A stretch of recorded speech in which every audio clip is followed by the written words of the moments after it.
আপনি একবারও কি চিন্তা করে দেখেছেন যে পিতা আপনার, যে বাবা ঘাম ঝরিয়ে দিন মজুর খেটে যেখান থেকে হোক পয়সা জোগাড় করে আপনার জন্য তো সুন্দর একটা কাপড় কিনে নিয়েছে, সাজে গোসল দিয়ে আনন্দ উপভোগ করছে, আজ তোমার বাবার জানাজা রাখা রয়েছে।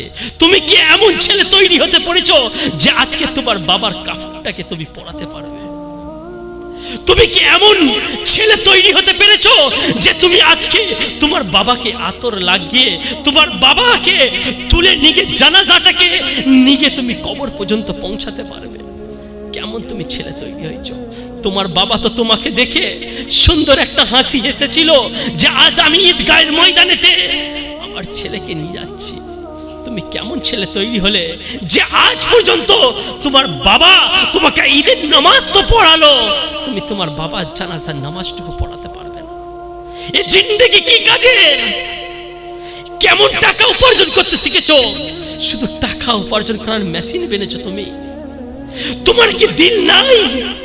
তোমার কি চোখেতে পানি নাই? তোমার চোখে পানি বের হয় না ওই বাবার জন্য, ওই মায়ের জন্য? তুমি কেমন ছেলে বেনেছো?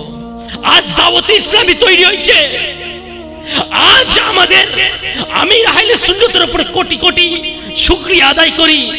আজ তিনি সেই সোচ দিচ্ছেন যে মুসলমান তুমি জাগো, তোমার কাজ ওইটুকু নয় যে তুমি শুধু দুনিয়াদারি করতে পারবে, বরং তুমি আখিরাতে তৈরি করতে পারবে, আখিরাতে তৈয়ারি করাতে পারবে, তুমিও জানাজার নামাজ পড়াতে পারবে, তুমিও তোমার বাবার শেষ বিদায়টুকু দিতে পারবে। তুমি এমন ছেলে তৈরি হও, তোমার বাবা তো তোমার ঘরকে চমকে দিয়েছে, সুন্দর বাড়ি তোমার জন্য বাইনে দিয়েছে, সুন্দর লাইট লাগিয়ে দিয়েছে, নরম তুলতুলে বিছানা বিছিয়ে দিয়েছে। তুমি তোমার বাবার জন্য এমন ছেলে তৈরি হয়ে যাও না, এমন আমল তুমি করো না যে তোমার আমল দ্বারা তোমার বাবার কবরেতেও কি নূরের আলো জ্বলতে থাকবে। তুমি এমন তোমার চরিত্র তৈরি করো না যে তোমার উত্তম চরিত্রের কারণে তোমার বাবার কবরটাকে জান্নাতের বাগানের মতো, জান্নাতের ঘর থেকে একটা ঘর করে দেওয়া হবে। তুমি এমন তো তোমার চরিত্র তৈরি করো, উত্তম চরিত্র তৈরি করো। আর তুমি তৈরি করতে চাও তো আমি এটুকু বলবো না যে তোমাকে আমি খালি উস্কানি দিয়ে দিলাম, না, বরং আমি তোমাকে রুট দেখাচ্ছি। আসেন দাওয়াতে ইসলামীর সাথে পথ চলা শুরু করেন, তো আপনি দেখতে পাবেন যে উনি মাস্টার হবার কারণেও আজ বক্তব্যের মঞ্চে রয়েছে। আমি একটা সাধারণ ঘরের ছেলে হবার কারণেও আজকে আপনাকে দুটো উপদেশ দিয়ে গেলাম।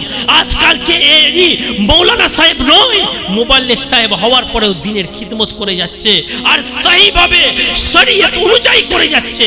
আলহামদুলিল্লাহ, আপনি যদি চান তো আপনিও দূরে নন, আপনি আসেন পথ চলা শুরু করেন, বেশি দিন যাবে না সুন্নিয়তের পাহাড় চলে আসবে।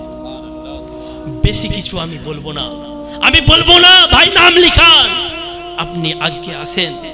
দুনিয়াতে যতদিন থাকবে দুনিয়ার তৈয়ারি করেন, আখিরাতে যতদিন থাকবে আখিরাতে তৈয়ারি করেন।